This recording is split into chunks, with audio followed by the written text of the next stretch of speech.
Muy bien, seguimos en La Voz de Todos. ¿Cómo te va, Javier? Un gusto, tanto tiempo. ¿Cómo andamos? ¿Qué tal, ¿Todo bien? Daniel? Es un gusto estar contigo. Te voy a preguntar directo y concreto, y después seguramente vos con tu capacidad vas a desarrollar todo, pero en las últimas semanas escuché a distintos economistas de todos los sectores, entre ellos Esper, que dijo que si el gobierno sigue en esta tesitura, el año que viene explota todo. Yo te diría que, tal como viene la macroeconomía argentina, tal como la enfoca el gobierno, es prácticamente inexorable que esto termine en una crisis. Lo que no sabemos es cuándo, digamos, o sea, eso es muy difícil de saberlo. A ver, concretamente, si yo miro las grandes crisis de Argentina, en el año 75 volamos por los aires con el Rodrigazo, teníamos un déficit fiscal de 14 puntos del PBI. Si yo miro la crisis de la tablita cambiaria en el 81-82, un plan muy parecido a este, ¿sí? O sea, de déficit fiscal financiado con endeudamiento externo, voló por los aires con 11 puntos de déficit fiscal en términos del PBI. Si miro el caso de la hiperinflación de Alfonsín en el 89, voló con 8. Y la convertibilidad 2001-2002 voló con 7. Argentina hoy tiene un déficit fiscal consolidado entre nación, provincias, municipios y la posición de letras del Banco Central, porque recordemos que el Banco Central compra los dólares que trae el gobierno y después, para que esos pesos generen menos inflación, los esteriliza con Levax. Entonces, digamos, eso también serían, en términos normales, intereses de la deuda. Bueno, eso suma 11 puntos del PBI. Es decir, que estamos en un nivel de déficit fiscal escandaloso y que básicamente es propio de una crisis. ¿De qué depende que haya o no una crisis? Depende de que haya financiamiento externo. Mientras que exista el financiamiento externo, van a poder seguir haciendo esto. Cuando se corta el financiamiento, la piña es inexorable. Ahora, esa es la primera parte. La segunda parte tiene que ver con la cuestión del gradualismo. Porque otra cosa que el gobierno no toma idea, y es muy feo lo que ha estado haciendo el gobierno de salir a perseguir a los que piensan distintos, ¿sí? Digamos, en especial a todos los que estamos alertando sobre el desequilibrio fiscal. Hemos sido víctimas de distintos agravios por parte de distintos representantes del oficialismo. Y el tema es el siguiente: con la gradualidad que lleva, digamos, el gobierno en las cosas que ajusta, en realidad eso no alcanza a compensar el efecto de los mayores intereses. Con lo cual, digamos, esto, digamos, verdaderamente a esta velocidad tampoco funciona. Y lo peor de todo es que en algún momento en Estados Unidos la tasa de interés va a empezar a subir, con lo cual se va a complicar el financiamiento. Entonces tengo la sensación que esta gente no está tomando conciencia de la gravedad, ¿sí?, de lo que está pasando en el frente fiscal, y que si no se toman medidas serias, bueno, digamos, esto va a terminar en una nueva crisis y vamos a ver estallar los niveles de pobreza. Y ahí, digamos, todos los que están saliendo a perseguir a aquellos de los que estamos alertando, ahí los voy a querer ver uno a uno en la cara cuando me vengan a decir las ventajas de hacer la paparruchada que están haciendo. Ahora, ¿cómo se sale? Porque muchos te dicen, el déficit fiscal es real, el gasto público es real, pero si achicamos el gasto público, tenemos que reducir empleados públicos. Si reducimos empleados públicos, dejamos mucha gente en la calle. Que vayan al sector privado, pero el sector privado no genera empleo. Bueno, pero es un combo complicado. No. Bueno, lo que pasa es que ahí está, digamos, planteada una falacia que es el falso dilema. Primero, que ninguno de los economistas ortodoxos señalan que de corto plazo tenés que echar empleados públicos, porque si vos no creás condiciones para que la oferta se expanda, vos no podés absorber esos empleados. Ni tampoco a cualquiera de los ortodoxos se le ocurrió ir sobre los planes sociales. Nosotros, digamos, por ejemplo, con Diego Giacomini, nosotros hicimos una propuesta para ajustar el déficit fiscal. Nosotros somos partidarios de eliminar de cuajo la obra pública, yendo a un sistema de participación de iniciativa privada, como el chileno, no esta truchada de la participación pública y privada que sigue dejando en el Estado, digamos, la elección a dedo a quién financian. Esos son 2.3 del PBI. Nosotros somos partidarios también de eliminar de cuajo los subsidios económicos, pero no como lo hizo el incompetente de Aranguren, sino, digamos, redefiniendo todo el contrato. De hecho, digamos, esto consta en uno de nuestros libros y básicamente, para que te des una idea, en el primer año, digamos, Aranguren lo hizo gradual y mal y subió 400% los precios. Nosotros haciendo todo de shock y redefiniendo todo el contrato, ¿sabes cuánto subió en el primer año? 100%. Es decir, había que ponerle cabeza. Lo que pasa es que hay un dicho que dice que cuando tu única herramienta es un martillo, te sorprenderá cómo todo se parece a un clavo. Y parece que Aranguren solamente sabe pegarle a un clavocito solo. Y después lo otro que nosotros decimos que también hay que eliminar de cuajo son las transferencias discrecionales a las provincias. Esos son 6 puntos del PBI. Y además, lo otro que hay que hacer, hay que reconocer públicamente, digo, cosa que a la corporación política le va a costar hacerlo, que el sistema previsional está quebrado. Entonces, y eso, digamos, genera un déficit de 3 puntos del PBI y creciente en el tiempo. Y eso vos tenés que hacer la reforma previsional y encapsularla. Ahora, también es interesante esto, porque se quiere avanzar en la reforma previsional, pero el gobierno, en lugar de arreglar el problema, la va a complicar más. Porque vos fíjate esto, hoy Argentina, el sistema previsional tiene un déficit fiscal, genera un déficit fiscal de 3 puntos del PBI, creciente en el tiempo. O sea, el año que viene va a ser un punto más, para que te des una idea. Esto básicamente deriva de algunas cosas, que se gastan 10 puntos del PBI en términos de jubilaciones y tenés ingresos por 7, por si vos querés.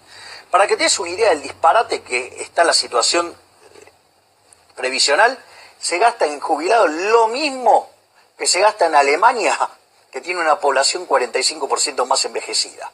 Entonces, básicamente, los problemas del desequilibrio fiscal los gestó la irresponsable bipolar de Tolosa de Cristina Fernández de Kirchner, que lo quebró con dos cosas. La fórmula, ¿sí?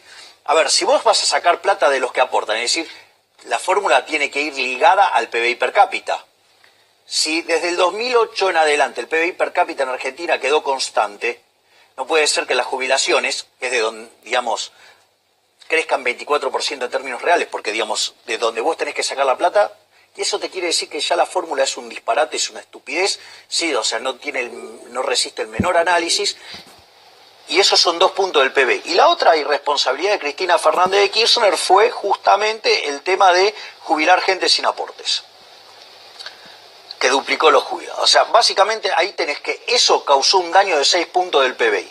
Esta es la verdad es que el sistema está quebrado, la única forma de reconocerlo es, mirá, el problema de la fórmula se modifica con la fórmula, el problema, digamos, de la cantidad que se jubilaron sin aporte, ¿sí? Se resuelve modificando la edad de jubilatorio y la proporción que le van a pagar. Digamos, no hay magia. O sea, lo que pasa es que, ok, vos tenés que encarar esa reforma del sistema previsional, el cual está quebrado. Digo, te dicen el ejemplo de Europa. Sí, ¿sabes qué pasa en todas partes del mundo? Porque todo el mundo hizo la misma estafa.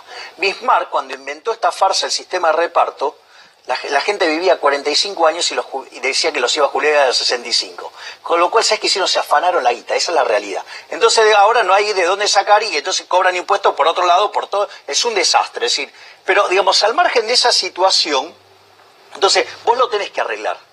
¿Sí? Porque si no, digamos, o sea, esto estalla. Ahora, el problema es, lo que vos no podés hacer es la paparruchada, el mamarracho que está haciendo el gobierno. Porque ¿qué es lo que está haciendo el gobierno? El gobierno, en el fondo, está haciendo esta reforma, ¿sabes para qué? Para darle la plata a Vidal. Claro. Es decir, para consolidar el proyecto político de Vidal. Porque ¿qué fue el pacto de provincias? O sea, digamos, se dieron 20.000 millones las provincias, pero que por otro lado se las da la nación. Le dan 40.000 millones de pesos también a Vidal, con lo cual tenés ahí 60.000 millones de pesos que lo pone la nación. ¿De dónde lo va a sacar la nación? A ver, es cierto que la provincia de Buenos Aires está quebrada por el tema de la coparticipación. Aporta 40, recibe 24. Pero es un problema de Buenos Aires contra las provincias y contra la nación, no contra los jubilados. Entonces, ¿cómo? Vidal es tan buenista, diga, tiene tanta conciencia social, pero para romperle el que tejedia a los jubilados no le importa un rábano. ¿Sí? Con tal de consolidar el proyecto político. A mí me parece un disparate. Es decir, vos tenés que arreglar el problema previsional, pero vos lo tenés que encapsular ese problema y sacarlo de la línea de fuego. No, agarrar y hacer la reforma para financiar el proyecto político. Eso es un disparate total, porque no solo que vas a estar reventando a los jubilados presentes, sino que además a los jubilados futuros, y además no arreglás el problema. Es decir, pero es lo más demencial que hay. Con el agregado que Vidal, que yo no sé, no entiendo cómo los sindicatos de la provincia de Buenos Aires, la CICOP, los docentes todavía no hablan de esto, se quiere sacar de encima y se va a sacar de encima el IPS, que se lo pasa al ANSES. Bueno, entonces... Que sería terrible. Entonces a lo que voy es, vos fíjate que tenés 9 puntos para atacar del problema fiscal. Eso a vos te permitiría hacer una buena reforma tributaria para bajar impuestos sobre la oferta.